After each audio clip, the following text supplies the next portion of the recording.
જય શ્રી કૃષ્ણ. કેમ છો બધા? આજે આપણે બનાવીશું મમરાની ચટપટી. જલ્દીથી બની જાય તેવો નાસ્તો છે, તો ચાલો શરૂ કરીએ. એના માટે મેં અહીંયા મમરાને થોડા શેકીને લીધા છે, 2 થી 3 વાટકી જેટલા.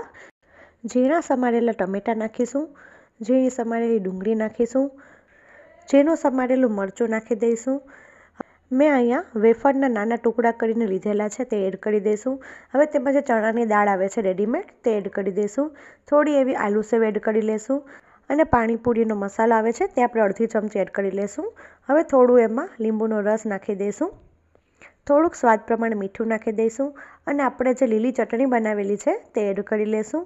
4 થી 5 ચમચી અથવા તમારા સ્વાદ પ્રમાણે તમે નાખી શકો છો.